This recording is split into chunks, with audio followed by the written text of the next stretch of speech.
고린도전서 2장 5절로 11절까지 말씀 보겠습니다. 너희 안에 이 마음을 품으라. 곧 그리스도 예수의 마음이니 그는 근본 하나님의 본체시나 하나님과 동등됨을 취할 것으로 여기지 아니하시고 오히려 자기를 비워 종의 형체를 가지사 사람들과 같이 되셨고 사람의 모양으로 나타나사 자기를 낮추시고 죽기까지 복종하셨으니 곧 십자가에 죽으심이라. 이러므로 하나님이 그를 지극히 높여 모든 이름 위에 뛰어난 이름을 주사 하늘에 있는 자들과 땅에 있는 자들과 땅 아래에 있는 자들로 모든 무릎을 예수의 이름에 꿇게 하시고 모든 입으로 예수 그리스도를 주라 시인하여 하나님 아버지께 영광을 돌리게 하셨느니라. 아멘.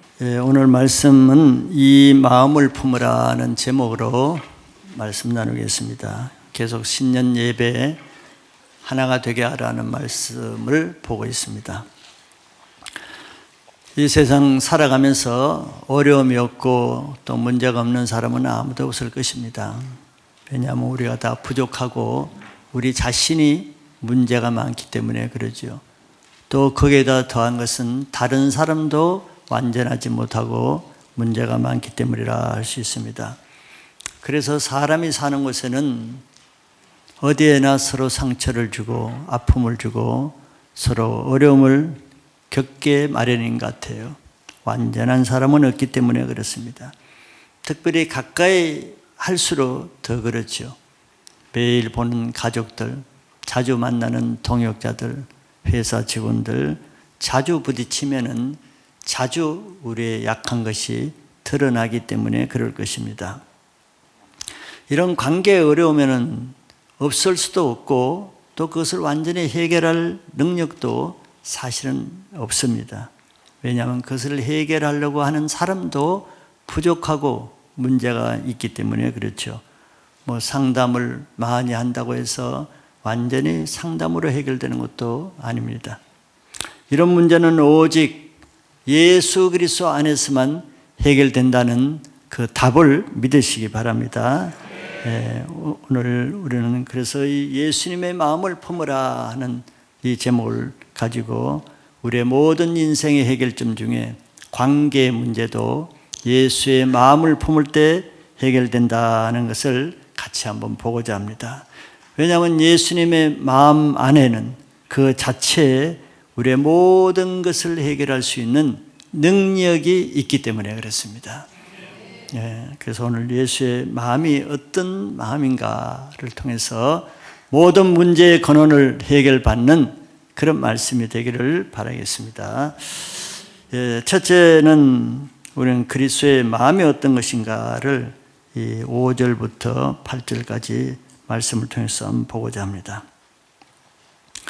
1절부터 4절까지 우리가 지난번에 제가 한번 나눠드렸습니다. 쉬운 내용이 아니었죠. 말은 굉장히 아름답고 은혜롭고 좋지만 실제로 그렇게 살려고 할 때는 쉬운 것이 아닙니다. 그런데 1절에서 4절에 말한 모든 것을 할 수 있는 것은 5절부터 나오는 예수 그리스도의 마음을 품을 때만 할 수 있다는 그런 해답을 제시하는 말씀이기도 합니다. 빌립보 교회 우리가 알듯이 요대아와 순두계 두 자매 리더들의 그 분쟁, 하나 되지 못한 문제 때문에 사실 이런 자세한 가이드를 말하게 되었다고도 할 수 있습니다. 그런데 이런 두 사람의 문제는 바로 사도 바울이 말한 바와 같이 예수 그리스도의 마음을 서로 품을 때 이 두 사람의 문제도 해결될 수 있다는 거예요. 우리도 그런 문제가 많이 있을 수 있잖아요. 같은 팀셀의 동역자 간에 믿으면서도 또 교회는 충성하면서도 서로 하나 되지 못하는 어려움 있을 수 있어요. 우리가 예수 믿는다고 다 완전한 건 아니니까. 그러나 그것을 해결할 수 있으면은 그것이 더 아름다운 관계가 되겠죠. 그것이 바로 예수 그리스도의 마음을 품을 때 가능하다고 지금 제시하는 겁니다. 왜냐하면 예수 그리스도의 마음만이 완전하고 흠없는 마음이기 때문에 그래요. 오늘 그런 마음에 대해서 나누고 우리 자신 안에 그런 마음이 새겨지기를 바라겠습니다. 이제 6절부터 한번 보면은 예수 그리스도의 마음은 특별히 6절에 이렇게 말씀하고 있죠. 그는 근본 하나님의 본체시나 하나님과 동등됨을 취할 것으로 여기지 아니하시고, 즉 자기의 하나님의 대신 특권을 포기하는 마음입니다. 다른 작은 특권을 포기하는 것도 쉽지가 않잖아요. 뭐 쥐꼬리만한 자기 권리 있으면은 그걸 가지고 주장하고 내세우고 이러려고 하지, 그거 좀처럼 포기하기 쉽지 않습니다.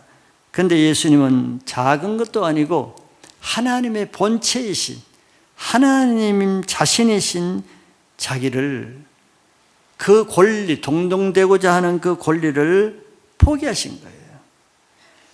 멋있게 들리죠? 그러나 쉬운 일은 아닙니다. 예수님이시지만 쉬운 일은 아닌 거예요. 하나님이시면서도 하나님으로 마땅히 대우받을 수 있는데 그 대우받는 것을 포기한다? 그는 고난과 멸시와 조롱과 심한 비천함을 각오하는 것이거든요. 쉽지 않죠. 쉽지 않습니다. 우리가 자기가 가지고 있는 조그마한 특권 하나만 포기해도 사실 우리 인간관계는 굉장히 좋아질 수 있습니다. 그렇잖아요. 자기가 가지고 있는 조그마한 그 자기의 자존심 조금만 포기해도 모든 사람과 좋은 관계 가지고, 직장에서도 정말 좋은 사람이란 말 듣고 셀에서도 정말 좋은 사람이란 말 들을 거예요. 그렇지 않겠어요? 왜? 그거 작은 자기의 특권, 자존심 요거 하나 못 버리기 때문에 많은 문제들이 일어나잖아요. 문제의 근원은 뭐 큰 게 아닙니다. 왜? 그리고 사람들은 다 남보다 낮고자 하잖아요. 높고자 하잖아요. 어떻게 해서? 어떤 남이 갖지 못하는 그런 특권을 가짐으로 남과 경쟁해서 우위가 되고자 인생을 그걸 위해 살아가잖아요. 그게 특권이죠. 포기할 수 없는 그 특권. 그게 모든 목을 메고 가치를 두고 산단 말이에요. 그런데 예수님이 어떻게 이미 가지신 하늘의 모든 특권을 다 가지신 그 예수님이 어떻게 그 특권을 포기할 수 있었겠습니까? 그 우리들에게도 똑같은 것입니다. 내가 이미 가지고 있는 것을 어떻게 포기할 수 있겠어요? 그는보다 그것은 자기가 가지고 있는 그 특권보다 더 가치 있는 것을 발견할 때 그걸 포기할 수 있겠죠. 내가 아무리 희생을 많이 하고 큰 일을 해도 가치 없는 것을 위해서 희생하는 거, 어떻게 아름다운 희생이에요? 그거는 어리석은 것입니다. 가치 없는 것을 희생한다? 그건 분별력이 없는 것이죠. 우리는 더 가치 있는 것을 위해서는 가지고 있는 것을 희생하는 것은 아무나 못하는 거예요. 정말 분별력이 있는 사람만 하고 정말 가치의 소중함을 아는 사람만 할 수 있는 거예요. 예수님은 어떻게 자기 하나님이 되신 특권을 포기했겠어요?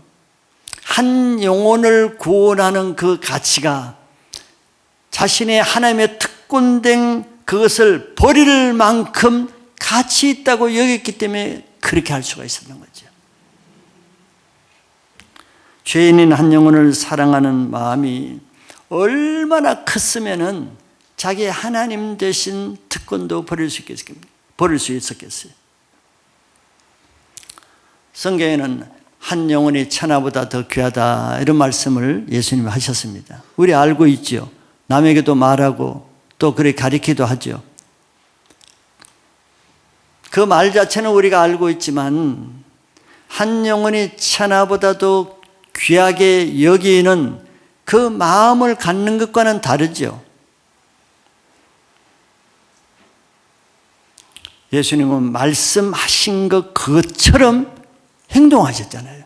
한 영혼이 천하보다도 귀하다고 말씀만 하신 것이 아니고 예수님 자신이 그 말씀대로 한 영혼을 위해서 천하보다도 더 귀한 하나님 되신 특권을 버리시기까지 그렇게 사랑하셨단 말이에요. 이건 놀라운 거예요. 우리가 지금 컴 기간이잖아요. 자, 한 영혼을 사랑하는 거, 사랑하려고 하는 사람에게는 쉽지 않다는 걸 알 거예요. 정말 전도해서 한 영혼을 돕고 교회로 인도하고 구원하려고 한번 해본 사람은 알 겁니다. 한 영혼 사랑하는 거 쉽지 않아요. 한 영혼 사랑하는 거 정말 천하를 얻는 수고보다도 더 힘들지 몰라요. 물론 뭐 그렇게 안 해본 사람이야 뭐 사랑하면 되지. 쉽지 않습니다. 그런데 예수님은 자기의 특권까지 버려가면서 한 영혼을 사랑했는데, 우리도 물론 그렇게 하긴 하죠. 전도하기 위해서는 그렇게 하지 않고는 안 되니까. 그러나 어느 정도까지 그것이 차이가 있는 거죠. 예수님은 자기의 하나님 대신 그것까지인데, 우리는 어디까지는 내가 이 사람을 돕겠다, 내가 자존심 상하는 요 정도까지는 내가 감당하겠다, 그것은 더 이상은 안 된다는 한계가 있죠. 내가 이렇게까지 하면서 내가 이 영혼 돕기 어렵다, 내가 이렇게까지 무시당하면서 내 자존심을 상해 가면서까지 내가 이렇게까지 해야 되나, 뭐 이런 생각이 얼마나 많이 올라옵니까? 우리는 한계가 있는 거예요. 그런 우리 자신을 생각할 때 예수님이 자기 특권을 버리면서 비하했다, 이거는 짐작이 안 되는 거죠. 우리가 모세를 알고 있습니다. 모세는 애굽의 왕자였어요. 애굽의 왕궁에는 없는 것이 없습니다. 모든 것을 누리는, 영원히 화려한 삶을 살 수 있는 엄청난 특권을 누리는 삶을 살았죠. 그럼에도 그가 그 왕궁을 뛰쳐나온 것은 무엇이겠습니까? 그 전까지는 애굽의 보화가 인생의 최고 귀한 것으로 여겼겠죠. 그런 삶의 최고 가치 있는 삶이라고 생각했겠죠. 그런데 왜 그것을 버리겠어요? 근데 어느 날 모세는 왕궁에서 모든 화려한 그 삶보다도 자기 노예로 천대받고 핍박받는 자기 백성을 위해서 내가 사는 것이 자기 애굽의 모든 보화와 영광보다 그 삶이 더 가치 있다는 것을 발견한 거예요. 큰 발견이죠. 그전에는 발견하지 못했어. 그전에는 반대예요. 내가 왜 그런 고생을 하는 일을 해? 나는 저 사람들과 같이 노예를 안 산 게 정말 다행이다. 그리고 애굽의 왕궁에서 정말 나는 행복한 삶을 살 수 있다, 이것이 최고의 행복이라고 그런 가치관을 가지고 있었겠죠. 그거 바꾸는 거 쉽지 않습니다. 그런데 어느 날 그는 자기 왕궁 생활보다도 노예 백성과 함께 고난받으면서 사는 것이 더 가치 있는 삶이다, 왕궁의 모든 보화보다도, 그 가치보다도 자기 노예 백성과 함께 사는 것이 더 가치 있다고 그 생각의 변화, 발견을 하는 순간 왕궁을 버릴 수가 있는 거예요. 남의 일이니까 별로 실감이 안 나죠. 그런 가치를 발견하지 못하는 사람은 뭐 작은 자기 기득권이라도 현재 기득권을 즐기며 만족하며 그냥 소인처럼 소심한 삶으로 그렇게 살아가는 거예요. 변화될 수가 없습니다. 내 눈이 바뀌기 전에 내 인생이 변화되기 어려워요. 새로운 가치를 발견하기 전까지는 현재의 삶에서 떠날 수 없어요. 그러나 영원한 가치를 발견한 사람은 현재의 기득권을 다 포기할 수가 있죠. 하나님은 그런 사람을 통해서 새로운 일을 행하시는 거예요. 그런 모세를 통해서 모세의 인생이 되게 하는 겁니다. 그러니까 하나님은 아무나 쓰지는 않죠. 쓸만한 사람은 쓸만한 모습을 합니다. 하나님이 쓰시는 사람은 새롭게 살 준비가 된 사람이에요. 새로운 가치를 위해서 자기의 모든 것을 내려놓고 포기할 수 있는 그 마음, 그것이 예수 그리스도의 마음이라는 거예요. 요대와 순두개는 아마 서로 리더니까 뭐 훌륭한 게 많겠죠. 가진 것이 많겠죠. 갖춘 것도 많겠죠. 그렇게 많은 것을 가지고 갖춘 것이 있는 사람일수록 그건 내려올수록 내려오기는 더 힘들잖아요. 버리기는 더 힘들잖아요. 우리처럼 뭐 가진 거 없는 사람이면 뭐 내려갈 것도 없고 버릴 것도 없으니까 편해요. 그러나 모세 같은 위치에 있으면 쉽지 않죠. 그런데 하나님의 위치에 있으면 얼마나 더 어렵겠어요. 그럼에도 불구하고 한 영혼의 가치를 위해서 자기 특권을 포기하고 내려오는 그것이 예수 그리스도의 마음이라는 겁니다. 그런 마음을 가진 사람은 이 땅의 문제에 매이지 않아요. 자기 개인 사사로운 문제 때문에 다투지 않습니다. 하나님은 그런 사람을 가치 있는 인생으로 쓰시는데 하나님이 쓰시는 사람은 다 새로운 일에 자기 인생을 드리고자 하는 사람입니다. 아브라함 보세요. 아브라함 75세가 되면 이제 뭐 움직일 일이 뭐가 있습니까? 그냥 거기서 그냥 편안하게 살다가 가면 되는 거지. 그러나 하나님의 새로운 비전을 보여줬어요. 내가 모든 민족의 아비가 되고 널 위해 조상이 되고, 그런데 본토 친척 아비를 떠나라. 새로운 가치를 발견했기 때문에 그가 떠날 수 있는 거거든요. 우리들이 그냥 신앙하면서 뭐 소시민적으로 안락하고 편하게 아무 문제 없이 무사하게 살 수는 있겠죠. 뭐 먹고 사는 게 목적인 사람은 그것으로 행복을 누릴 수 있을 것입니다. 그러나 어떤 사람에게는 그렇지 않은 사람이 있어요. 내가 이대로 사는 것은 너무 무의미하게 생각하는 사람이 있을 거예요. 내가 이렇게 먹고 사는 일에 평안하게 세상을 위해 사는 것이 그렇게 행복하지 않다는 사람이 있을 거예요. 하나님은 그런 사람에게는 지금 삶보다 더 큰 가치 있는 인생을 보여줄 텐데, 그때 자기의 현재 기득권을 포기하면은 하나님이 더 큰 삶으로 인도하실 것입니다. 그것이 예수 그리스도의 마음이에요. 그런 마음으로 새로운 삶, 큰 삶을 사시기 바랍니다. 두 번째는 7절에서 8절에 보시면은 낮아지는 인격이에요. 7절 8절 한번 봅니다. 오히려 자기를 비워 종의 형체를 가지사 사람들과 같이 되셨고 사람의 모양으로 나타나사 자기를 낮추시고 그랬어요. 예수는 하나님의 본체심에도 불구하고 자기를 낮추었어요. 네, 여러분들도 뭐 신앙생활 하니까 자기를 낮추려고 하겠죠.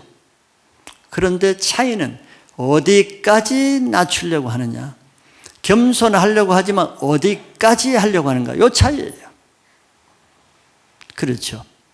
어떤 사람은 난 여기까지는 가능한데 더 이상은 못 견딘다. 나는 여기까지 나를 부인하고 낮추지만 더 이상은 그렇게까지 하면 살고 싶지 않다. 내가 이렇게 하면 정말 하나님 앞에 상 받을 걸 알지만서도 그러나 내 자존심을 이렇게 무너뜨리면서까지 내가 하나님 앞에 상 받고 싶지 않다.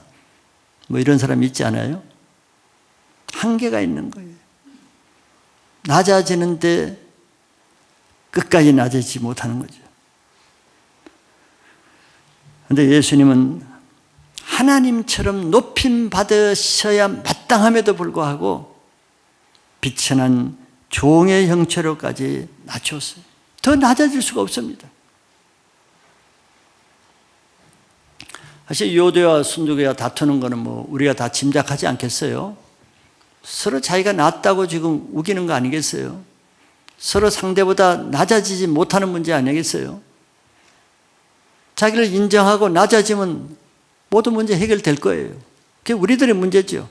별것 아닌 그 기싸움을 하고 경쟁 싸움을 한단 말이에요. 낮아지는 것이 이렇게 힘들어요. 저 사람에게 내가 이것까지는 못 낮아지겠다. 이게 모든 문제의 근원이에요. 낮아지지 않으려면 다툼이 있을 수밖에 없습니다. 높아지려고 하면은 문제가 생길 수밖에 없어요. 사실 그 조그마한 자기의 자기 특권, 자존심 조금만 낮아지면 모든 문제가 해결되는데, 근데 사람은 그것이 힘들어요. 큰 것이 힘든 것이 아니고 그 조금 한 단계 낮아지는 그것이 어려워요. 그게 사람의 문제예요. 예수님은 자기 특권을 내려놓고 종의 형체라 그랬잖아요. 뭐 고상한 왕의 모습도 아니에요. 종의 형체로 오셨다. 이것은 자기 자존심을 내려놓는 자기 부인의 극치입니다. 이보다 더 어떻게 자기 자존심을 내려놓을 수가 있겠어요? 예수님은 낮아지기를 그렇게 힘들어하는 우리들을 위해서 낮아지셨잖아요. 그런 우리들에게 자기 비하로 수치를 감당하는 낮아짐의 본을 보여주신 겁니다. 왜 우린 자꾸 기준을 따지잖아요. 난 이 정도까지 난 할 만큼 했다. 기준을 정하거든. 그런 우리에게 예수님이 우리의 기준을 보여주신 거, 어디까지 낮아져야 되는지 예수님이 직접 기준을 보여주셨어요. 그러니까 이 앞에 할 말이 없는 거예요. 내가 할 만큼 했다, 그 말 할 수 없어요. 나는 이 정도로 최선을 다했다, 그 말도 할 수 없는 거예요. 예수님이 기준을 정해줬어요. 이것은 하나님 대신 예수님이 벌레가 되는 것보다 더 낮아지시는 거예요. 자기 비하며 굴욕입니다. 시편 22편 6절에 예수님이 이렇게 말씀하세요. 나는 벌레요, 사람이 아니라 사람의 비방거리요 백성의 조롱거리니이다.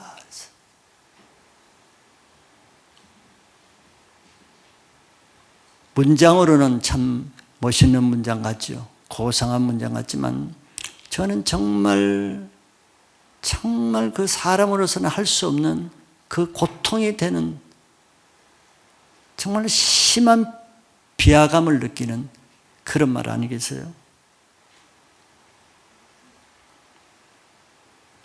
예수님은 하나님 앞에 자기가 벌레라는 것을 그냥 인정해버린 거예요. 그러니까 사람의 비방거리, 조롱거리가 문제가 안 됐어요. 우리도 똑같이 하나님 앞에서 내가 벌레 같은 인간이라는 것을 인정하면은 사람이 나에게 하는 비방거리, 조롱거리 문제가 안 되겠죠. 그런데 나는 나다라는 생각을 가지고 있으면은 사람이 비방, 조롱 참지 못하죠. 감당할 수가 없죠. 내가 누군데? 이것 때문에 그래. 리더가 될수록 더 그러겠죠. 요대와 순도교는 리더잖아요. 내가 누군데? 내 직분이 뭔데? 나를 이렇게 조롱해? 감당하기 어렵겠죠. 그런데 예수님은 어떻게 이렇게 벌레와 같을 정도로 자기를 낮추시겠어요? 이유를 말씀드렸죠. 한 영혼에 대한 가치입니다. 그러니까 한 영혼에 대한 가치를 인정해도 그 영혼을 사랑하지 않으면 이렇게 할 수가 없겠죠. 근데 예수님이 어느 정도까지 우리 죄인을 사랑하시면은 본인이 이렇게까지 하시겠느냐 말이죠. 어느 정도까지 사랑하면. 여러분들 큰 기간에 한 영혼을 전도하고 이제 양육하고 도우려고 할 때 여러분들 어느 정도까지 하고 있어요? 한번 생각해 보세요. 나는 어느 정도까지 하고 있는지. 어느 정도 이상은 내가 할 수 없는지. 영혼을 얼마나 사랑하는가에 따라서 내가 그 사람을 감당할 수 있잖아요. 사랑이 크기입니다. 그런데 예수님은 자기가 벌레가 되기까지, 종의 형체를 가지기까지, 멸시를 당하기까지 우리를 사랑했기 때문에 그렇게 할 수가 있는 거예요. 이것이 예수님의 마음입니다.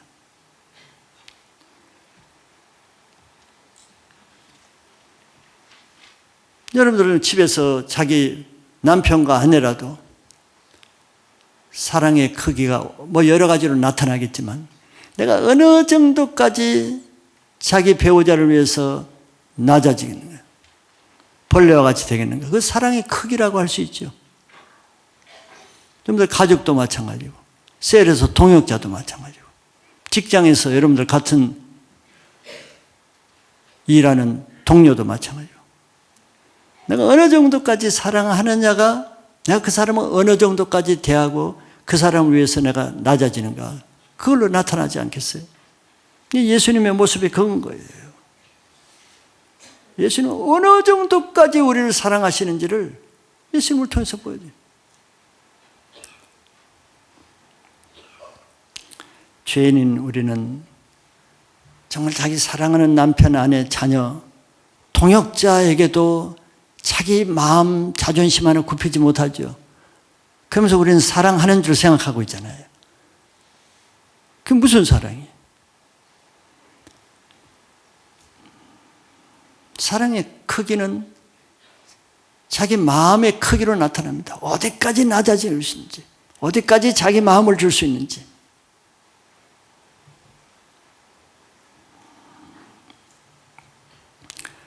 세상을 위해서 살고자 하는 사람은 세상에서 자기가 드러나고자 하잖아요. 자기 영광이라고 말하죠. 그 자기가 높아지기 원하잖아요. 이렇게 세상과 자기를 위해서 살고자 하는 사람은 늘 다른 사람과 힘든 싸움을 하게 됩니다. 세상에서 자기가 잘 된다는 건 뭐예요? 다른 사람보다 자기가 잘 된다는 거 아니에요. 내가 아무리 지금 잘 돼 있어도 요 사람이 나보다 조금 더 잘 되면 어떻게 해? 안 되잖아, 그거는. 그러니까 늘 나보다 잘 된 사람과 싸우게 되는 거예요. 힘든 싸움이죠. 자, 그거는 뭘 말해요? 그런 가치관으로 사는 사람은 인간관계가 좋아지기가 어렵잖아요. 어떻게 좋아질 수가 있겠어요? 서로 다투는 관계, 하나 되기 어려운 관계, 상대방에게 상처를 주고 상처를 받는 관계가 되겠죠. 나를 위해서 사는 사람은 관계에 좋은 것이 있을 수가 없어요. 그러나 하나 앞에 사는 사람은 어떻겠어요? 내가 하나 앞에 살고자 하는 사람은, 사람과 사람을 상대로 살고자 하는 사람은 사람과 싸우잖아요. 사람과 싸우기 위해서 모든 힘을 다해요. 힘든 싸움을 싸워요. 그런데 반대로 하나님을 위해서 사는 사람은 어떻게 살까요? 자기와 싸웁니다. 말씀으로 싸우는 거예요. 자기를 부인하라, 겸손하라, 낮아지는 자가 큰 자다. 말씀을 알잖아요. 말씀을 하면 이 사람과 싸우는 것이 아니라 자기와 싸우면서 살죠. 그렇게 살지 못하는 자기와 싸우는 거예요. 죽지 못하는 자기와 싸워. 자기를 부인하라는 말씀을 알아도 부인이 안 되는 자기와 싸우는 거예요. 그렇지 않아요? 그러니까 저 사람과 싸우는 게 힘든 것이 아니라 내 안에 있는 또 다른 나와 싸우는 것이 힘들어요. 자, 그런 사람은, 자기와 싸우는 사람은 이 사람을 뭐 욕하고 잘못했다고 할 수 있어요? 반대죠. 나는 이 사람보다 더 못된 사람이다. 말씀을 알아도 자기 하나 굽히지 못하는 자기 자신에 대해서 자괴감을 느끼겠죠. 실망을 하겠죠. 내가 이것밖에 안 되는 인생이라는 것을 깊이 인정하면서 절망할 수도 있겠죠. 그런 사람이 자기를 주장하겠어요, 남에게? 자기의 부족함을 깊이 채우라는데, 이게 자기와의 싸움을 싸우는 사람은 남에 대해서 주장할 것이 없는 거예요. 그 다툼이 있겠어요? 자기가 죄인인 것을 인정하는데. 그래서 이런 사람은 자기가 죽음으로써 다른 사람을 살리는 역할을 합니다. 그 관계가 다르겠죠. 그것이 예수 그리스도의 마음이에요.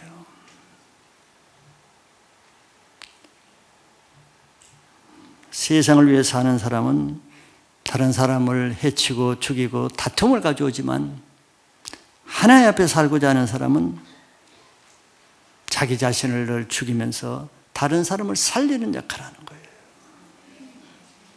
사도 바울도 늘 그걸 얘기하잖아요. 내 안에 예수 그리스도가 살면은 나는 죽고 예수의 생명이 다른 사람에게 나타난다고 하잖아요.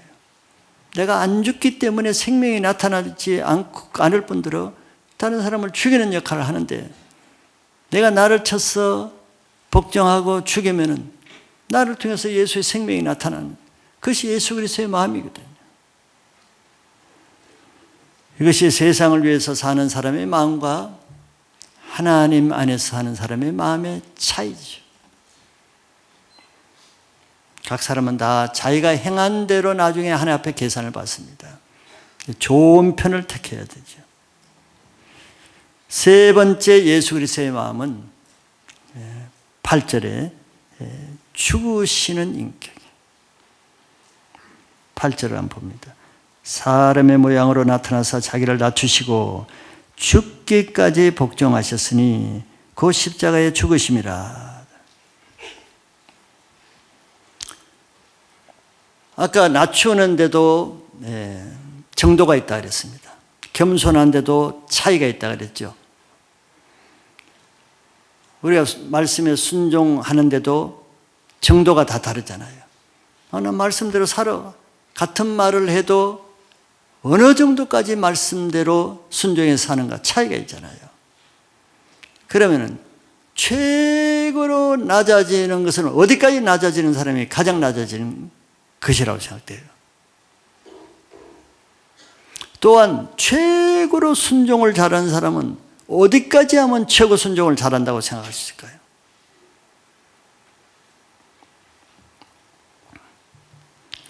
그것은 여기 말씀에 나온 대로 가장 낮아지는 겸손은 죽기까지 하는 것입니다.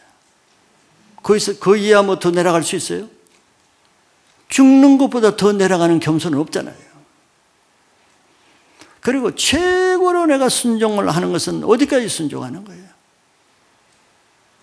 내 몸 힘들지 않은 동안, 귀찮지 않을 정도, 시간 뺏기지 않을 정도, 내 삶을 침해하지 않을 정도로 순종해요? 내가 싫은 거는 안 할 정도로 순종해요? 이게 정도의 차이죠. 그러나 최고의 완벽한 순종은 죽기까지 순종하는 거예요. 죽는 것 이상 더 순종할 수 있는 게 뭐가 있겠어요? 지금 8절 말씀이 그거잖아요. 자기를 낮추시되 죽기까지 복종하셨으니 그 십자가의 죽으심이라. 어디까지 낮추느냐? 죽기까지. 어디까지 복종하느냐? 죽기까지. 최고의 바닥까지 내려가는 순종, 겸손, 낮추심이 죽음이란 말이에요. 근데 우리는 그렇게까지는 잘 못하잖아요. 왜? 정도가 그 정도까지 못 미치니까. 근데 예수님은 자기 죄도 아니고 다른 사람의 죄도 아니고 원수의 죄입니다. 자기를 죽이는 원수 같은 사람의 죄를 위해서 어디까지 내려가느냐? 자기를 부인하고 죽기까지 복종하는 데까지 내려갔다는 거예요. 뭐 상상이야 조금 어렵죠, 우리는. 예수님은 다시 말하지만 하나님이십니다. 삼위일체 하나님이에요. 그런데 그는 이 땅에 오실 때도 하나님 되신 품위를 가지고 오시지 않았어요. 하나님의 품위를 좀 유지할 만도 하잖아요. 관공서 같은 이런 데 보면 품위 유지비가 있거든요. 품위 유지비.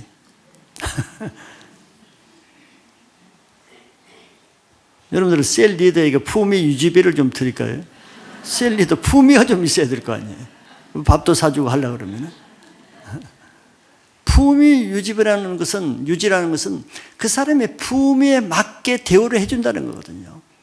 그럼 예수님이 하나님이신 예수님이 이 땅에 오시면은 최소한도 하나님의 품위를 지키면서 좀 오시는 것도 괜찮잖아요. 그 정도는. 그런데 예수님은 그것까지도 포기하셨어요. 오실 때 뭐 어른 오신 것인가? 그냥 악의 모습으로. 그것도 좀 품위를 지켜서 왕궁이나 좀 부잣집에 오는 것도 아니에요. 마국간에 있는 짐승의 밥 먹이통, 구유라는 게 그거거든요. 밥 먹이통 위에 오셔서 이 만왕의 왕의 품위가 정말 다 망가진 거예요. 정말 품위 없게 오셔서. 여러분들 가능할까요? 조그마한 우리가 특권이 있고 지위만 있어도 자기 그 품위가 망가지면 막 속상해가지고 어쩔 줄 모르는데 분노하잖아요. 근데 예수님은 그렇게 오셨어요. 정말 낮아짐의 극치죠. 그런데 예수님이 죽으실 때도 마찬가지. 우리 십자가를 잘 알고 있으면서도 십자가의 목걸이, 귀걸이, 이런 순금 24K로 번쩍이는 목걸이를 걸 수는 있겠죠. 그런데 십자가는 사실 그런 게 아니죠. 물론 그 의미는 값지지만서도 십자가는 당시에 최고의 저주스러운 상징입니다. 최고의 혐오스러운 저주의 상징이에요. 보통 죄는 십자가에 안 박습니다. 흉악범이나 아주 극악한 이런 흉악범만 잡히는 거예요. 달리는 겁니다. 십자가 당시 사람은 생각도 하기 싫고 말로 꺼내기도 힘든 그런 것이 십자가예요. 우리가 목걸이를 다니는 그런 십자가 개념과 다릅니다. 혐오스러운 거예요. 그런데 예수님은 하나님다운 좀 품위를 가지고 돌아가시면 얼마나 좋겠어. 좀 멋지게 품위를 가지고 멋진 장례식에서 품위 있는 장례를 했으면 얼마나 좋겠어. 그런데 장례식마저, 즉 죽으심마저도 십자가에서 가장 정말 혐오스러운, 지나가는 사람이 침을 뱉었잖아요. 저주를 했잖아요. 그런 하나님다운 대우를 전혀 받지 못한 채 수치스러운 모습으로 십자가에 달려 돌아가셨어요. 그렇지 않을 권리가 있잖아요. 사람들에게 벌거벗은 채 수치스러운 모습으로 머리를 쩔레쩔레 들면서 수치를 당하는 그런 죄인의 모습으로 돌아가셨어요. 이보다 어떻게 더 낮아질 수 있을까요? 이것보다 더 어떻게 조롱과 멸시를 받을 수 있겠어요? 이런 예수님 앞에서 우리는 무슨 말을 할 수 있겠어요? 내가 옳다는 그 주장을 어떻게 할 수 있겠어요? 우리들이 다투는 문제가 어디 큰 문제입니까? 죽고 사는 큰 문제 별로 없을 거예요. 우리는 참 낮아지는 것이 너무 힘든 이 죄인의 습성입니다. 이 자존심이라는 게 뭔지 하여튼 우리 안에는 철벽처럼 이것이 우리를 주장하고 있어요.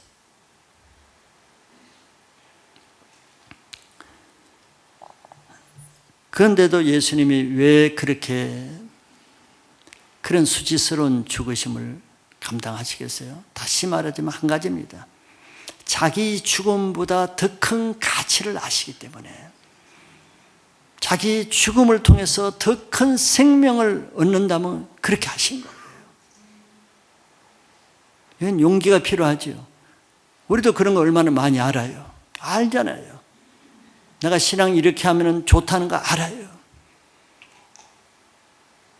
자기 남편 아내의 약점, 내가 자존심 끊고 숨기고 하면은 가정 분위기가 좋아진다는 거 알아요. 저 영혼 정말 말도 안 되는 투정을 벌이는 거 내가 끝까지 감당하면은 하나님이 도와주실 거라는 것 알아요. 근데 아는 거하고 실제로 하는 거하고는 천지 차이죠. 실제 삶을 사는 것은 자기가 죽지 않고는 쉽지 않습니다.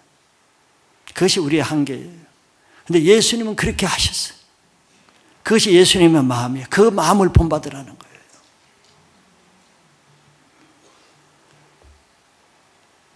더 큰 가치가 있다면 적은 자기 가치를 희생하고 포기할 수 있는 것이 지혜잖아요. 여러분들 장사할 때는 그런 거 얼마나 잘해? 내가 100만 원 투자하고 손해보면은 1000만 원 얻을 것이다. 당장 실행하잖아요. 그거 알고 가만히 있는 사람이 있어요? 당장 하잖아요. 가치를 아니까. 요한복음 12장 24절과 25절에 예수님 그 가치를 이렇게 말씀하셨어요. 내가 진실로 진실로 너희에게 이르노니 하늘의 밀이 땅에 떨어져 죽지 아니하면 하늘 그대로 있고 죽으면 많은 열매를 맺느니라.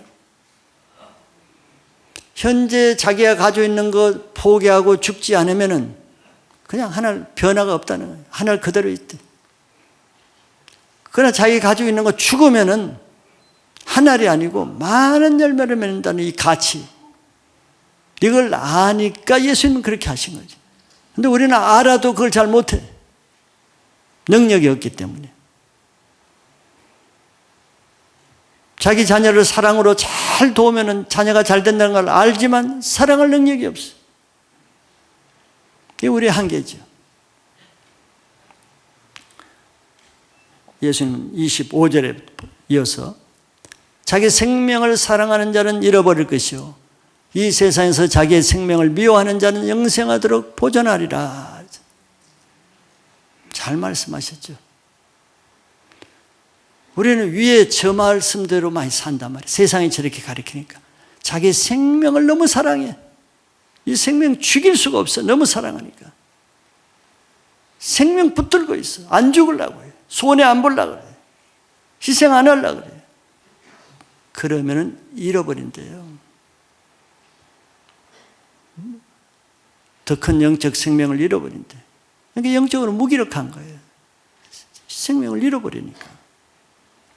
그런데 이 세상에서 자기 생명을 미워하는 자는 영생하도록 보존하리라. 무슨 생명을 미워하겠어요? 자기만을 위해서 살고자 하는 그 생명을 미워하는 거예요. 죽지 않으려고는 이 자존심 그 생명을 미워하는 거예요. 그러면 영생하도록 그 생명이 보존된대. 예수님이 실제로 이런 삶을 보여주셨잖아요. 자기가 죽고 희생하는 것이 없이는 자기 안에 새로운 생명도 얻을 수 없습니다. 새로운 것이 없어요. 예수님은 다른 사람의 생명을 살리기 위해서 기꺼이 자기 생명을 희생하신 거죠. 이게 생명의 원리입니다. 내가 영혼을 도와도 여러 가지 단계가 있잖아요. 힘들지 않을 단계까지, 내 시간 손해 안 보는 단계까지, 내 마음 상하지 않을 단계까지, 내 자존심 굽히지 않을 단계까지. 그런데 그 열매는 다르겠죠. 이 말씀대로 하면은 완전히 죽으면 많은 열매를 맺는데, 내가 죽는 그 수고 때문에 그런 것이 아니고 하나님이 그런 원리로 적용하시기 때문에 하나님이 그렇게 하신다는 거예요.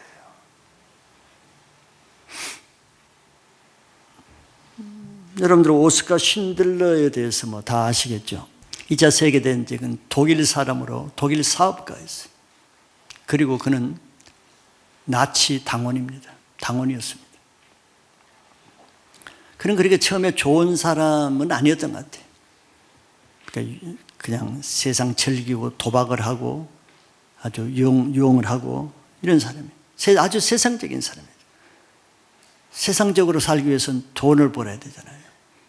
그러니까 그런 사업가로서 2차 대전 전쟁 중에 이 전쟁을 이용해서 돈을 벌고자 한 사람이에요. 딴 사람은 다 전쟁이 나면은 나라를 위해서 돈 벌 생각하는 것이 아니라 군대 지원해서 나라를 위해서 살고자 생명을 내놓는 판이 전쟁이잖아요. 남들은 이렇게 나라를 위해서 희생하는 이런 판에 쉰들러는 요 전쟁을 위해서 일확천금 돈을 벌어야겠다는 생각으로 사업을 하는 거예요. 왜 전쟁 때 돈 벌기가 좋잖아요. 없는 때, 군수물자나 없는 그런 것을 이용해서 그런 사람이었습니다. 그 돈 버는 것에 최고의 가치를 둔 사람이에요. 전쟁을 통해서까지 돈 벌려고 하는 사람이 있습니다. 돈에 소중한 가치를 둔 사람이죠. 그리고 그는 나치 당원이었습니다. 나치가 어떤지 여러분들 아시잖아요. 그러니까 이 독일 나치가 유대인들을 강제로 구인해서 학살당하고 죽이는 것을 자기가 본 겁니다. 자기 공장에도 유대인 노동자들이 있었고. 그런 모습을 볼 때 그의 가치관이 바뀌었어요. 돈보다도 더 중요한 것이 무엇인가를 깨달은데, 한 영혼들이 저렇게 죄 없이 끌려가서 죽는 모습을 볼 때 너무 마음이 아픈 거예요. 그래서 한 영혼을 구원하는 것이 내가 돈 버는 이 돈보다 더 귀하다는 것을 발견한 것입니다. 그전까지 그는 그런 것을 발견할 수가 없었죠. 돈이 최고니까. 돈만 벌면 어때? 남이야 죽든지 말든지. 이게 지금까지 그의 눈의 가치관인데 그게 바뀌었어요. 돈이 최고인 줄 알았는데 돈보다 더 중요한 것이 있구나. 그것이 한 영혼이 죽어가는 저 영혼을 살리는 것. 그래서 자기 모든 돈을 다 재산을 팔아서 유대인들을 구원하는 일을 했잖아요. 그래서 한 1000명 이상을 살렸습니다. 많은 숫자죠. 개인이 그렇게 죽어야 될 1000명의 유대인들을 살린 거예요. 그가 어떻게 그런 일을 할 수 있었겠어요? 그 아까운 돈에 매인 사람이 어떻게 돈을 아까워하지 않고 전재산을 그렇게 쓸 수 있었겠어요? 돈보다 더 중요한 가치를 발견했기 때문에 그래요. 모든 사람은 그렇습니다. 여러분들이 무엇에 가장 큰 가치를 두고 있어요? 자기 자녀입니까? 성공입니까? 돈입니까? 명예입니까? 다 있을 거 아니에요. 최고의 가치로 얘기하는 거. 물론 여러분들은 다 예수겠죠. 네. 대답 안 했지만 저는 믿습니다.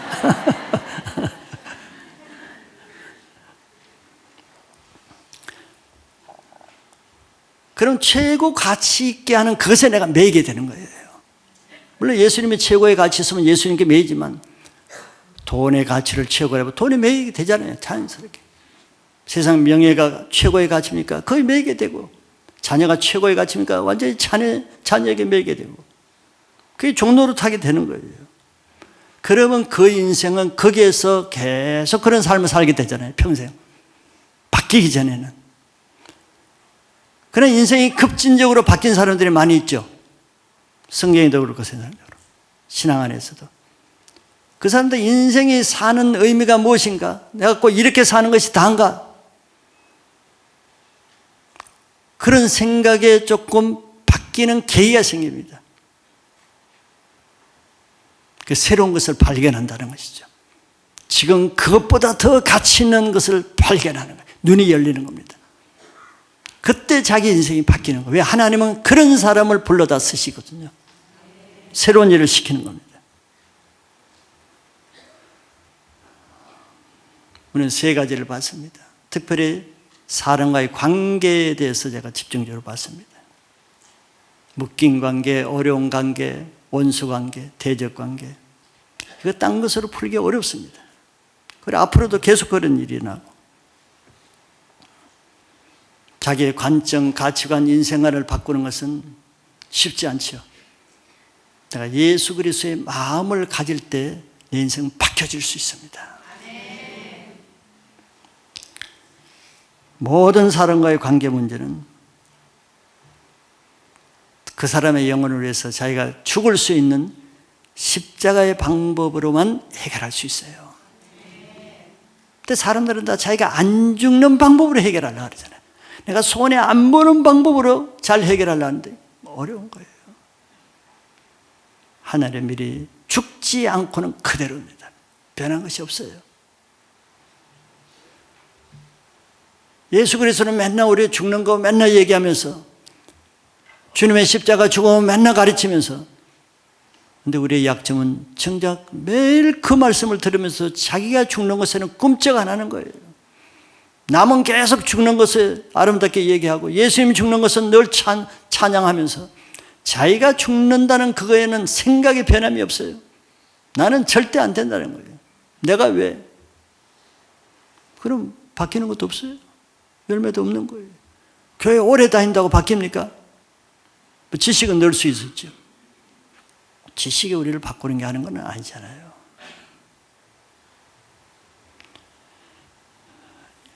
예수님의 마음이 세상을 바꿨듯이 그 예수님의 마음이 내 안에 들으면 내 인생을 바꿉니다. 한번 새롭게 사는 일에 한번 도전해 보시기 바라요. 그는 예수 그리스도의 마음에 도전하는 것입니다.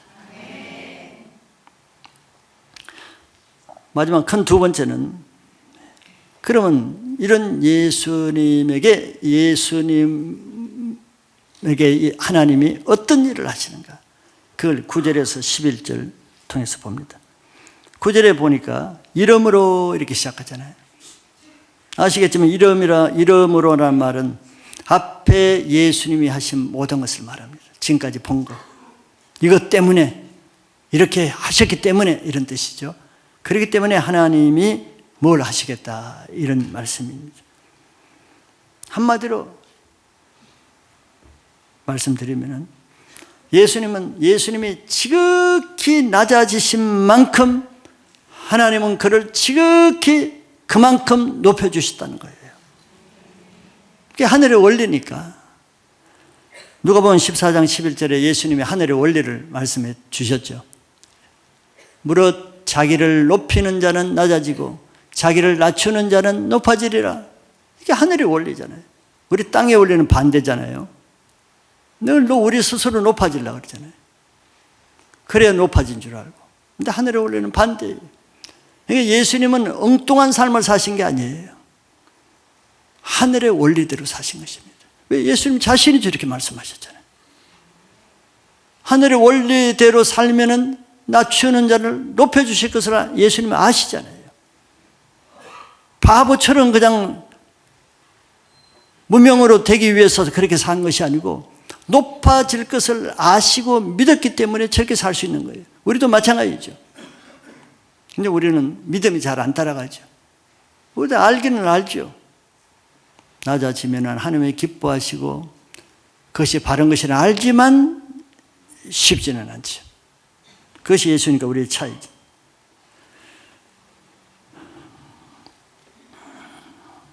예수님 모든 사람보다 지극히 낮아지셨기 때문에 여기 9절에 하나님도 그를 지극히 높이셨다는 거예요. 똑같이 비례해서 해줬다는 거예요. 낮아지는 만큼 높게 해주십니다. 하나님이 하신 것 두 가지 봅니다. 첫째는 뛰어난 이름으로 높여주셔서 지극히 뛰어난 이름을 주셨어요. 9절 10절을 한번 읽어봅니다. 이름으로 하나님이 그를 지극히 높여 모든 이름 위에 뛰어난 이름을 주사 하늘에 있는 자들과 땅에 있는 자들과 땅 아래에 있는 자들로 모든 무릎을 예수의 이름에 꿇게 하시고 그랬어요. 이름은 그 사람을 나타내는 표시잖아요. 근데 예수님이 이 땅에 계실 때는 어떻게 이름이 어떤 대우를 받았던 것 같아요? 그렇게 품이 있는 이름이 아니었습니다. 물론 예수님은 그 이름 자체는 모든 백성을 자기 죄에서 구원할 것이라는 엄청난 이름이거든요. 그런데 이 땅에 사실 때는 예수 이름 앞에 항상 거의 나사렛 예수라는 말이 붙죠. 우리는 그걸 뭐 좋게 사용해요. 그러나 그 당시에 그 말은 좋지 않는 뜻으로 말하는 겁니다. 빌립이 나다니엘 전도받을 때, 나다니엘이 빌립이 전도받을 때 그렇게 나사렛에서 선한 것이 나오겠느냐. 나사렛은 그 당시엔 초원 중에 초원이고 아주 그 멸시받는 땅이라 그랬어요. 부끄러운 땅입니다. 왜 사람들이 왜 꼭 그 앞에 나사렛을 붙이겠어요? 예수를 무시하기 때문에, 무시하려고, 멸시하려는 의도로 나사렛 예수라고 부른 거예요. 그러니까 부끄러운 이름입니다. 수치와 욕된 이름이에요. 좋은 이름이 아니었어요. 그런데 꼭 나사렛 예수라고 불러요. 마치 예수님 뭐 베들레헴에 태어났잖아요. 그럼 앞에 베들레헴 예수 좀 이렇게 부르면 어때요? 베들레헴은 그 당시 다윗의 고향이기 때문에 그래도 괜찮은 이름이거든요. 그럼 베들레헴 예수 여러분들 그렇게 부른 적 한 번도 없죠? 그런 이름으로 대우받았어요. 이 땅에서는. 지금도 미국 같은 데는 너무 가슴 아픈 일이 뭐 욕 중에 많은 욕이 있는데 예수 이름을 욕으로 쓰고 있습니다. 너무 가슴 아픈 일이죠. 2000년 전에도 지금도 예수 이름이 이렇게 욕된 이름으로 사람들이 대하고 있어요. 하나님은 사람들이 멸시하고 낮춘 그 예수 이름, 나사렛 예수 이름, 그 이름을 지극히 뛰어난 이름을 주셔서 모든 무릎을 예수 이름 앞에 무릎 꿇게 했다는 거예요. 왜? 그만큼 예수 이름이 낮아졌잖아요. 멸시받았잖아요. 멸시받은 만큼 영광스럽게 하고 낮아진 만큼 높은 이름 되게 하고 하나님이 하신 방법이에요. 그래서 하늘과 땅에 있는 또 땅 아래에 있는 자들까지 모든 자들로 예수의 이름 앞에 무릎 꿇게 하는 놀라운 반전의 역사를 향하셨죠. 우리가 기도할 때 예수 이름으로 기도를 하잖아요. 내가 아무리 많은 말을 해도 내가 하는 말은 별로 뭐 근거도 없어요. 능력이 없어요. 뭐 들어준다는 보장도 없습니다. 내 넋두리에 불과해요. 그러나 예수 이름으로 할 때는 나는 약하지만 예수 이름의 능력으로 그 기도를 받으시는 거예요. 그래서 예수 이름 앞에 바다도 잠잠해졌죠. 예수 이름 앞에 문둥병과 중풍병도 났죠. 죽은 자가 살아나죠. 이치마리에 귀신이 쫓겨나죠. 예수 이름이 엄청난 능력을 발하는 거예요. 사실 예수 이름 앞에 모든 이 세상 만물들 떨게 뜬다고 그랬습니다. 에베소 1장 21절과 22절에 조금 더 설명을 보면은 모든 통치와 권세와 능력과 주관과 이 세상뿐만 아니라 오는 세상에 일컫는 모든 이름 위에 뛰어나게 하시고 예수 이름처럼 권세 있는 이름 없습니다. 여러분들 예수 이름은 함부로 말하지 마세요. 예수 이름은 믿음으로 말할 때 그 이름의 권세가 나타납니다. 귀신들 어떤 이름을 대봐요. 뭐 히틀러, 김정은 이름 꿈쩍도 안 해. 오직 예수 이름 대할 때 귀신 떠나갑니다. 그렇게 예수 이름은 강한 거예요. 모든 이름 위에 뛰어나는 예수 이름 자주 부르시기 바랍니다. 22절에 또 만물을 그의 발 아래 복종하게 하시고 그를 만물 위의 교회의 머리로 삼으셨느니라. 만물이 다 그 발 아래 복종하게 됐어요. 그를 만물 위의 교회의 머리로 삼으셨기 때문에 이 땅에서는 그렇게 낮아질 데가 없을 정도로 조롱과 멸시와 욕을 먹으시면서 사셨는데 그렇게 한 만큼 하나님이 높이시는 거예요. 우리가 이 세상에서는 예수 믿는 것 때문에 많은 멸시를 당하죠. 바울 서신의 고린도서에 그런 걸 많이 했습니다. 정말 악한 이름으로 미쳤다, 연병이다, 이단이다, 별 이름으로 다 불렸다 그랬어요. 바울도 무명한 자 같으나 그러나 유명한 자라 그랬어요. 이 땅에서 예수 이름으로 멸시받는 사람은 하나님께서 멸시받은 만큼 그 이름을 높여주실 것입니다. 우리가 예수 이름으로 무시당하고 멸시당하면은 실제로 우리 인생이 그렇게 되는 게 아니에요. 그렇게 되는 것 때문에 슬퍼하고 낙심하고 좌절하고 원통해하죠. 그럴 필요가 없어요. 오히려 그로 인해서 우리가 멸시받은 만큼 높여주시고 무시받은 만큼 높여주시고 낮아진 만큼 우리 이름을 높여주신다는 걸 믿으시기 바랍니다. 마지막 두 번째는 주가 되게 하셨다. 그래서 11절에 모든 입으로 예수 그리스도를 주라 시인하여 하나님 아버지께 영광을 돌리게 하셨느니라. 주는 모든 만물의 주인, 주권자, 통치자가 되게 하신다는 거죠. 십자가에 죽기까지 복종하신 그 복종으로 하나님은 예수님께 모든 만물이 복종하게 하는 거예요. 내가 복종한 만큼 하나님은 그 예수께 모든 만물로 복종하게 하는 권세를 주셨어요. 특별히 예수님은 마지막 때 모든 만물을 심판하시는데 각 사람이 이 땅에서 행한 대로 보응하시는 주가 되십니다. 심판자가 되시는 거예요. 그러니까 우리는 예수님 기준으로 살아야 되겠죠. 예수님이 우리의 모든 인생을 나중에 계산해서 심판하시니까. 이 예수님은 자기를 비하하시고 낮추시는 것이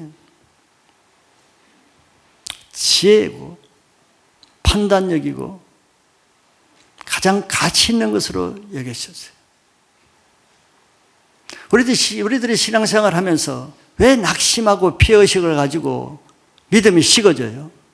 내가 하는 일의 가치를 모르기 때문에 그런 거예요. 무가치하다고 생각하는, 조금 헌신하는 것이 고생만 한다고 생각하는 거죠. 내가 왜 이런 일을 하는가? 가치를 몰라요.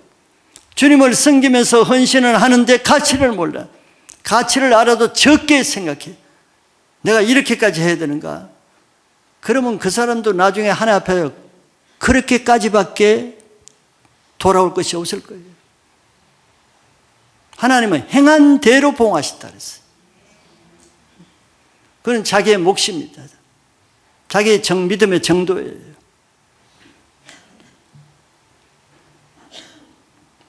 그래서 예수님은 십자가의 죽으심으로 가장 큰 일을 하신 것은 하나님과 우리 사이의 화목관계, 화목제물로 화목케 하신 역사입니다.